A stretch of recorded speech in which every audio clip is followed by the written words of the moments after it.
हमारे जीवन का लक्ष्य क्या है।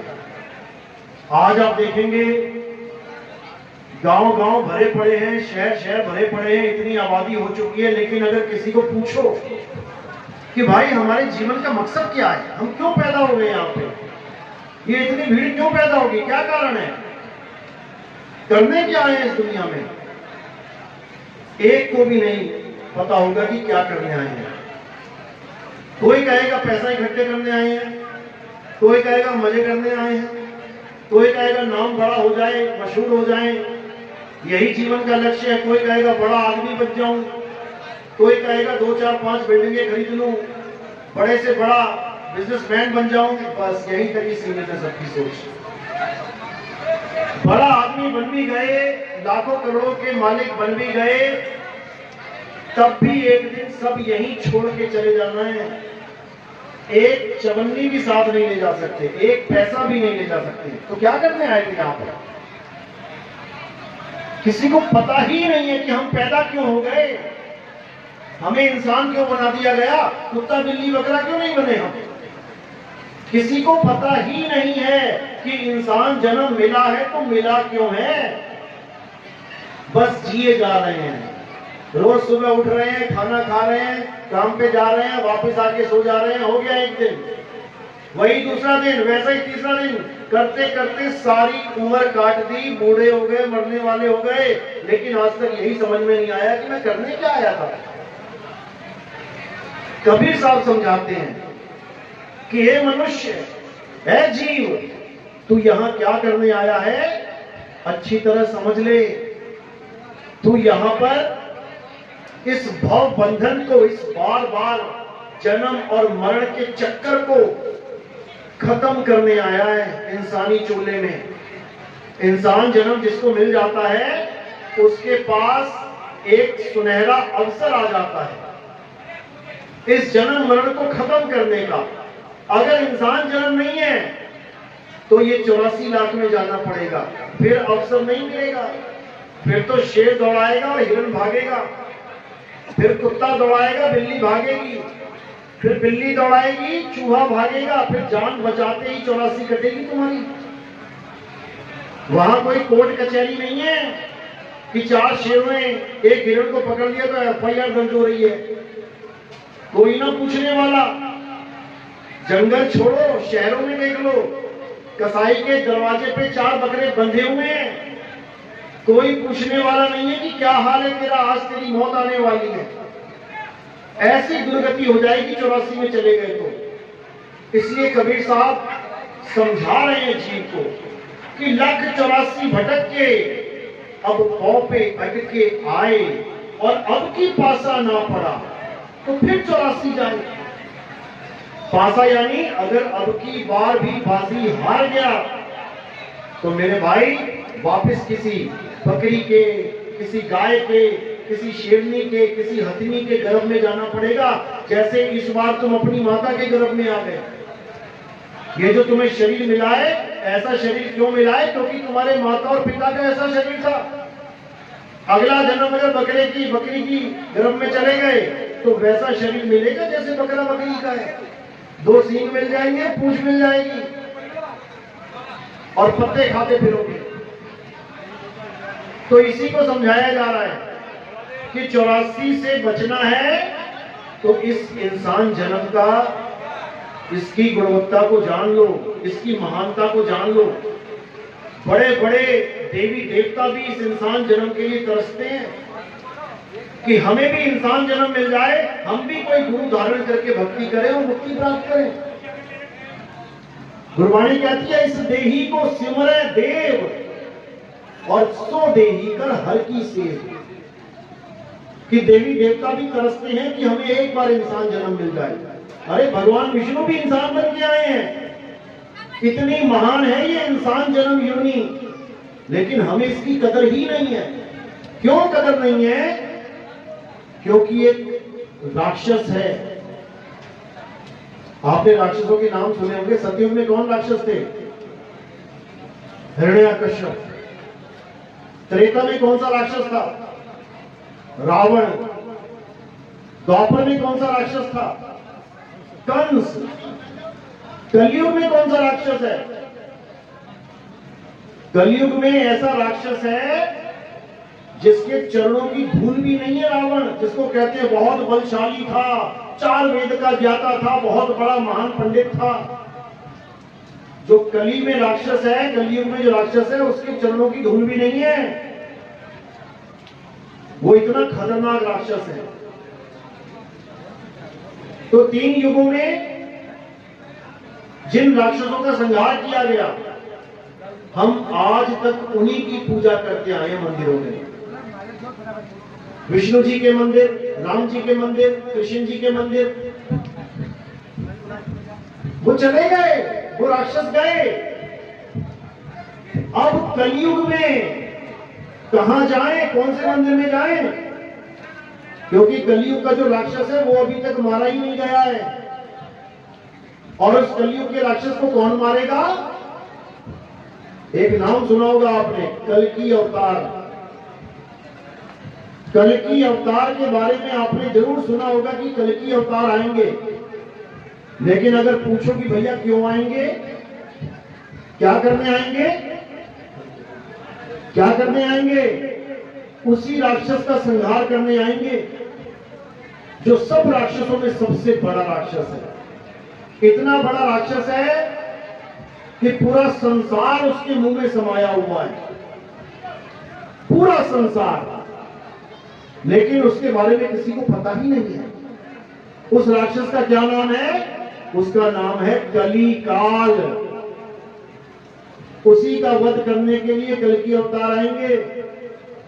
अब हमने उस राक्षस से बचने की योजना बनानी है। वो पुराने वाले तो चले गए, उनसे तुम्हें कोई खतरा नहीं है। वो तुम्हें क्या मारेंगे? तुम ही हर साल उनको आग लगा देते हो। रावण को तुम ही जला देते हो गांव गांव में, वो तुम्हें क्या मारेगा? अब कौन है? अब कली काल है। और ये क्या करता है? इसका सबसे बड़ा जाल है इंसानी जन्म को बर्बाद करना। ये तुम्हें पता ही नहीं लगने देगा सारी उम्र कि तुम्हें इंसान जन्म आखिर मिला क्यों है। इसी भेद को बताने के लिए कबीर साहब आते हैं। क्या बोल रहे हैं? अरे मानुष जन्म अनमोल है और मिले न बारंबार, तरवर जो पत्ता गिरे और बहुत न लागे डार। एक बार ये मनुष्य जन्म चला गया, उसके बाद तुम्हारी हालत खराब हो जाएगी। तो उसी कली से बचाने के लिए कौन आएगा?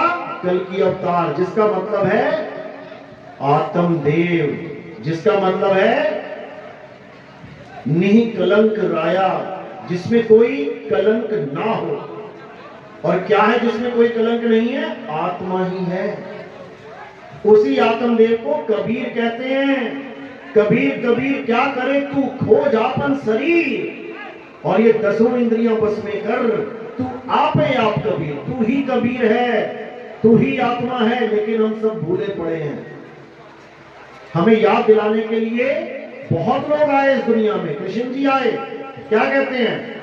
हे अर्जुन, तू और मैं, हम दोनों ये शरीर नहीं है। ये राजा महाराजा, ये भी शरीर नहीं है। शरीर तो हमारे कपड़े हैं, एक दिन उतार दिए जाएंगे। लेकिन तू और मैं शरीर नहीं, आत्मा है। इस आत्मा का ना तो कभी जन्म होता है, ना ही कभी मृत्यु होती है। इस आत्मा को कोई अग्नि जला नहीं सकती, वायु सुखा नहीं सकती, जल भिगो नहीं सकता, अग्नि इसको जला नहीं सकती, हवा इसको सुखा नहीं सकती। ये वो चीज है। लेकिन इसका ज्ञान ना होने के कारण हम सब अपने आप को ये शरीर मान के ही जीवन बर्बाद करके चले जाते हैं। और कहां चले जाते हैं? 84 में धक्के खाने के लिए। क्यों? क्योंकि हमें इस शरीर के अलावा और कोई स्थान पता ही नहीं है रहने के लिए। जैसे ही हम समय में मृत्यु आती है, सब घबराने लग जाते हैं, सब डरने लग जाते हैं।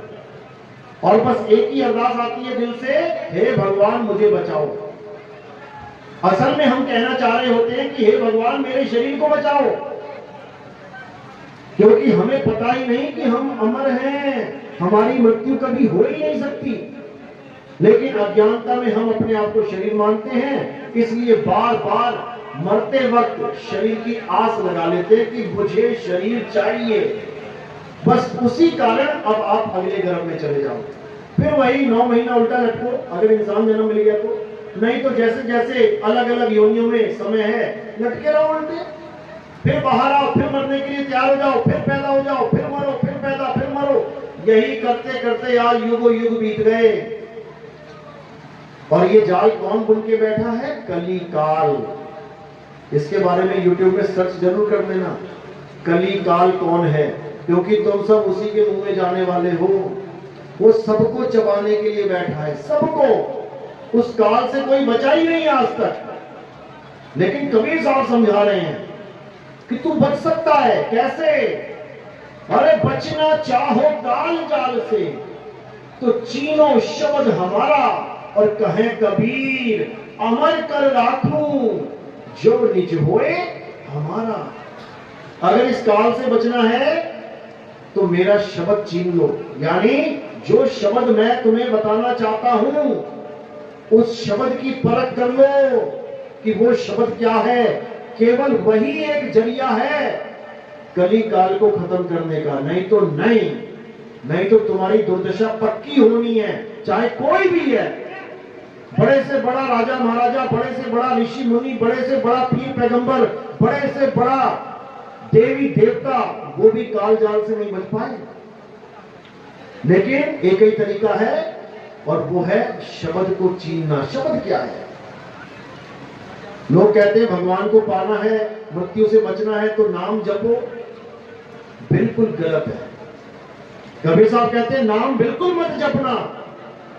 नाम जपने का मतलब ऐसा हो गया जैसे तुम्हें प्यास लगी है और कोई तुम्हें कह रहा है कि पानी पानी का नाम जपो। तुम सारी उम्र नाम जपते रह जाओगे, लेकिन तुम्हारा गला गीला नहीं होगा। क्या प्यास बुझेगी पानी पीने? पानी जपने से? पानी पीने से प्यास बुझेगी, लेकिन पानी है कहां ये किसी को नहीं पता। इसलिए साहिब समझा रहे हैं, मोह को कहां ढूंढे रे बंदे, मैं तो तेरे पास में। पानी बिल्कुल हमारे पास में है, लेकिन हमें उसका ज्ञान ही नहीं है। जो भी कोई महात्मा संत महात्मा आ रहा है उससे पूछ रहे हैं भैया परमात्मा कैसे मिलेगा गुरुजी, तो क्या बोल रहे हैं? नाम जपो, नाम जपो, नाम जपो।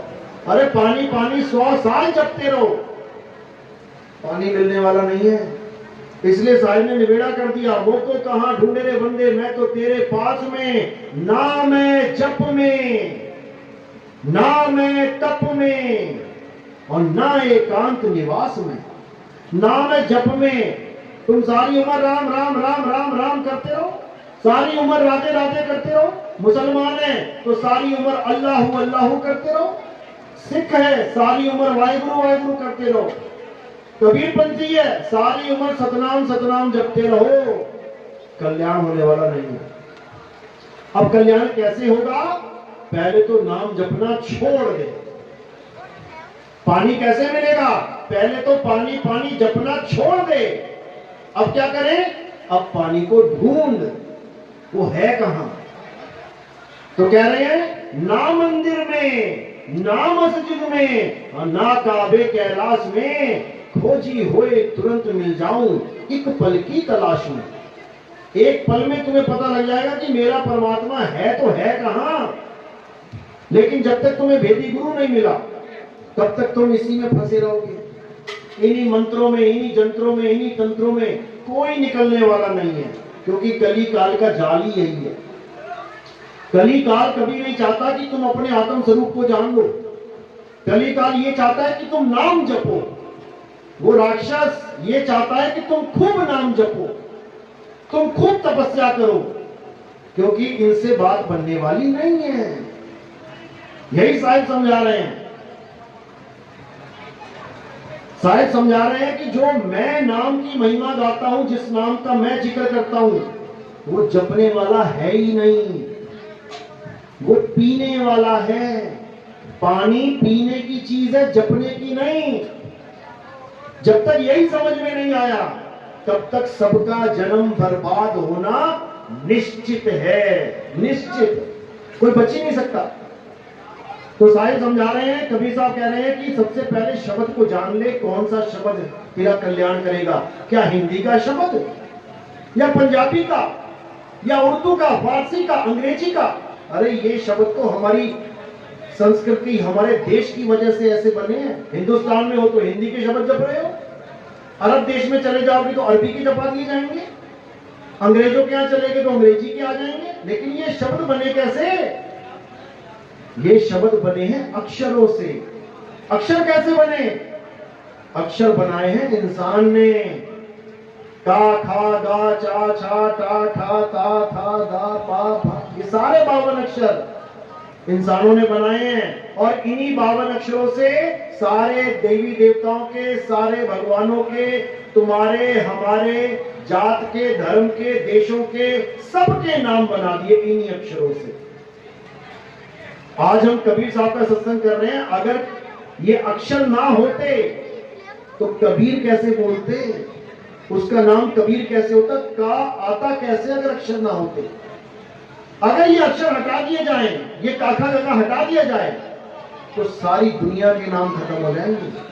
तुम्हारे नाम, तुम्हारा गांव का नाम, तुम्हारी जात का, तुम्हारी बिरादरी का, तुम्हारे धर्म का, तुम्हारे देश का, तुम्हारे भगवानों के, सबके नाम खत्म केवल एक अक्षर हटाने मात्र से। इसलिए कबीर साहब समझा रहे हैं कि 52 अक्षर जीव आधारा, आदि अक्षर जीभ्या से न्यारा। जो असली नाम है भगवान का, जो असली नाम है परमात्मा का, वो इन अक्षरों में आता ही नहीं है। और जितने भी गुरु बैठे हैं ये सारे संसार में, ये तुम्हें अक्षर पकड़ा रहे हैं, यानी तुम्हारी प्यास को पानी पानी जपवा के बुझाने की बात कर रहे हैं। कभी नहीं बुझेगी। तुम्हें ये नाम छोड़ने पड़ेंगे और तुम्हें उसको खोजना पड़ेगा जो तुम्हारे पास है, जिसकी वजह से तुम्हारी काया चल रही है। ये हाथ बांध के खड़े हो, सीधे खड़े हो, ये सब इसलिए है क्योंकि आत्मा है। कुर्सी पे बैठे हो, खाना खा रहे हो, चल रहे हो, बोल रहे हो, क्योंकि आत्मा है। अगर ये आत्मा ना है तो तुम भी नहीं हो, यहीं पड़े होंगे कहीं पे। तो उस आत्मा को खोजना है, वो है असली पानी, उससे प्यास बुझेगी। तो साहिब क्या बोल रहे हैं? अरे जल में मीन प्यासी और मोहे देखत आवे हांसी, आत्म ज्ञान बिना नर भटके, कभी काबा कभी काशी।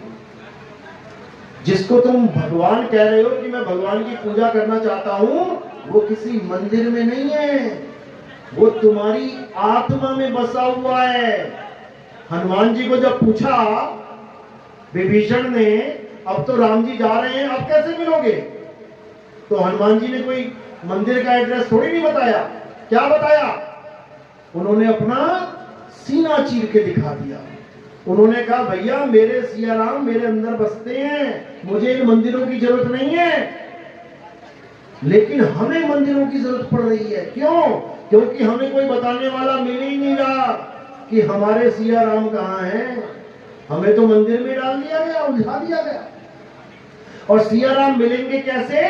जब तुम अपनी आत्मा को जानोगे, जो तुम्हें चला रही है, खिला रही है। अगर कोई हिंदू मंदिर तक जा रहा है सुबह थाली लेके, क्यों जा पा रहा है पता है? आत्मा की वजह से। अगर कोई मुसलमान मस्जिद तक जा रहा है नमाज पढ़ने, क्यों जा पा रहा है? आत्मा की वजह से।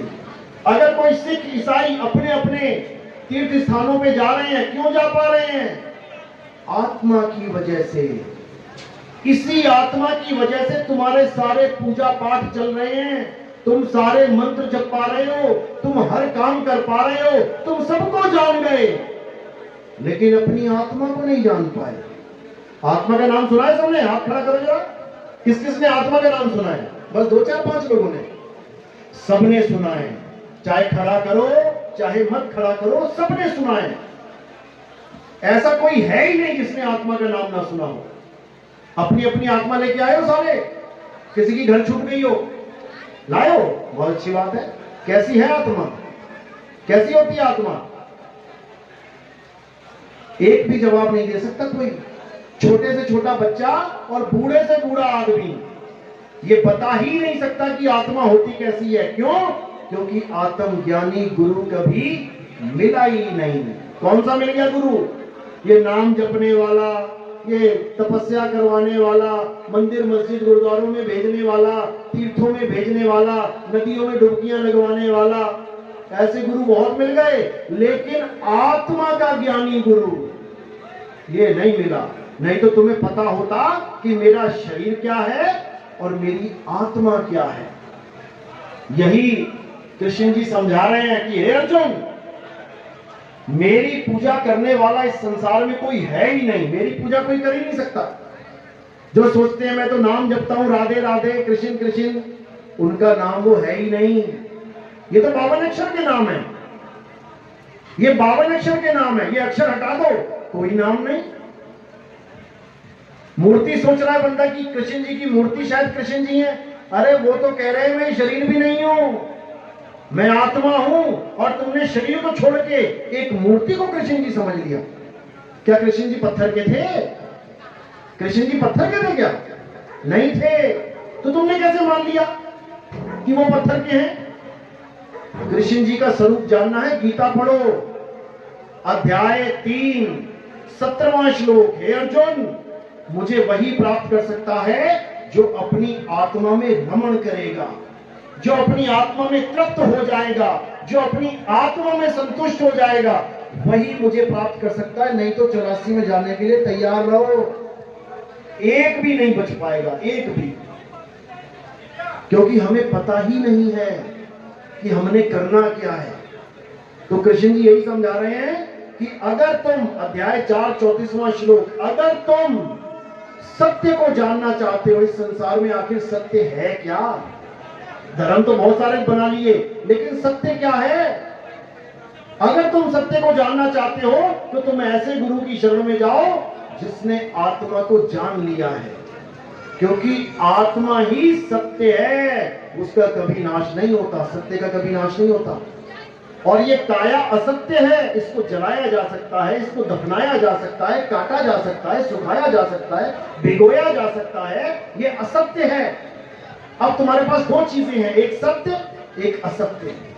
अब असत्य क्या है? ये काया। अब जो काया की पूजा करेगा, जो शरीर मान के भगवान की पूजा करेगा, वो असत्य का ही पुजारी है, उसे कभी परमात्मा मिलने वाला नहीं है। और जो सत्य को जानेगा, आत्म स्वरूप को पहचानेगा, तो कहते हैं हे अर्जुन, जो अपनी आत्मा को जान लेता है वो मुझे जान लेता है, उसमें और मुझ में कोई भेद नहीं रह जाता। यानी मैं भी आत्मा, वो भी आत्मा। अब वो मुझे जान सकता है कि मैं क्या हूं। अज्ञानी मुझे शरीर करके जानता है कि 2 हाथ 2 पैर सिर धड़ पेट, ये कृष्ण जी हैं। ये नहीं है, कृष्ण जी ऐसे नहीं है। कृष्ण जी क्या है तुम सोच भी नहीं सकते। कृष्ण जी ना आदमी है ना औरत है, ये आदमी और औरत शरीर है। जैसे पंखा और करंट, तुम पंखे को देख रहे हो, पंखे को कृष्ण मान लिया तुमने, लेकिन असल में कृष्ण जी करंट हैं जो पंखे को चला रहे हैं। जैसे पंखे और करंट में जमीन आसमान का अंतर है। पंखे को हाथ लगाओ करंट नहीं मारेगा, और करंट को हाथ मारो लगाओ झटका मारेगा। इसी प्रकार शरीर को हाथ लगाओ समझ में आता है 5 तत्वों का पुतला है, नाशवान है, मिट्टी में मिल जाएगा। आत्मा वो अविनाशी है, तुम्हारी सोच से परे है। वो तुम्हारी सोच से परे है कि तुम क्या हो। ये मैं अच्छी तरह जानता हूं कि तुम क्या हो, क्योंकि हमने खुद को जान लिया है। और जिसने खुद को जान लिया उसने सबको जान लिया। जिसने एक पंखे में करंट खा लिया उसने दुनिया के सारे पंखों के करंट को जान लिया कि वो कैसा झटका मारेगा। उसको कुछ और जानने की जरूरत नहीं है। इसीलिए आत्मा के ज्ञान को सबसे उत्तम, सबसे उच्च ज्ञान बोला गया। तो कबीर साहब कहते हैं, जब लग ना चीनोगे आत्म, तब लगना मिली है परमात्म। आत्म चीने परमात्म चीने, और संत कहावे सोए यह भेद काया से न्यारा, पूछे बिरला कोई। यानी अगर उस आत्मा को जानना चाहते हो तो इस काया से परे का ज्ञान जानो। काया के अंदर का ज्ञान तो ऋषि मुनि पीर पैगंबर लेके बैठे ही हैं, युगों युगों भक्ति करते हैं। ब्रह्मा जी कमल के फूल पे बैठ के भक्ति कर रहे हैं, विष्णु जी शेषनाग की शैया पे आंखें बंद करके लेट के भक्ति कर रहे हैं, शंकर जी हिमालय में बैठ के भक्ति कर रहे हैं। किसकी भक्ति कर रहे हैं? किसको ध्या रहे हैं? बोलते देवों के देव महादेव, अरे महादेव भी भक्ति कर रहे हैं भाई। वो कौन है? किसकी भक्ति कर रहे हैं? इसका जवाब जल्दी नहीं मिलता। बहुत कोई भेदी होए वो बता सकता है इस बात को। ये तीनों किसकी भक्ति करते हैं आप सबको भी पता है, लेकिन आप समझ नहीं पाए उस बात को। नाम आपने सुना है किसकी भक्ति करते हैं, लेकिन आप उसको कभी जान नहीं पाए। एक नाम आपने सुना होगा, अलख निरंजन। किस किसने सुना? हाथ खड़े करो। अलख निरंजन सभी ने सुना होगा। अब ये है कौन? इसकी फोटो देखी कभी? इसकी फोटो तुम कभी सपने में भी नहीं सोच सकते कि ये कौन है। नाम सबने सुना है। शंकर जी के मुंह से भी सुना होगा, भैरवनाथ के मुंह से सुना होगा, गोरखनाथ जी के मुंह से सुना होगा, रावण के मुंह से सुना होगा। रामलीला में खूब करता अलख निरंजन, लेकिन किसी को पता नहीं है ये कौन है। यही इस तीन लोक का मालिक है। ये जो आसमान धरती पाताल दिख रहा है ना, इसका मालिक है अलख निरंजन। और हम लोग क्या हैं पता है? इसकी खेती है। ये गाजर मूली बो रखी है उसने। जब मन करता है किसी को भी उखाड़ के चल अंदर। तो कबीर साहब समझा रहे हैं, अरे तीन लोग एक जेल है और पाप पुण्य दो जाल, ये सारा जग भोजन बना। ये सब भोजन है। ये किसका? खाने वाला काल। इसी को काल निरंजन कहते हैं। अलख निरंजन ये किसी को नहीं बख्शता। ये सारी दुनिया में जितने भी लोग हैं सबका भक्षण यही करता है। आप अखबारों में देखते भी होंगे, बस से कार की टक्कर हो गई, 23 लोग काल के गाल में चले गए। पड़ा होगा कई जगह, काल के मुंह में चले गए। कौन है ये काल? कौन है ये? ये वो है जिसने सबका नंबर लगाना है, बचेगा ही कोई नहीं। भोले शंकर की जो बीवी थी सती, उस तक को नहीं बख्शा गया। भोले शंकर महामृत्युंजय मंत्र मारते रह गए। जीवित हो गई क्या? नहीं जीवित हो पाई। 6 महीने लेके घूमे वो। विष्णु जी को बुलाया गया, विष्णु जी आ गए। विष्णु जी भी जीवित नहीं कर पाए। तब जाके उन्होंने उसके 9 टुकड़े कर दिए। वो है अलख निरंजन, किसी को नहीं बख्शता। वो चाहे तो गणेश जी को जिंदा भी करवा दे। गणेश जी की भी गर्दन कट गई थी, शंकर जी ने उसको जिंदा कर दिया। क्यों उसको कर दिया, उसको नहीं कर पाए?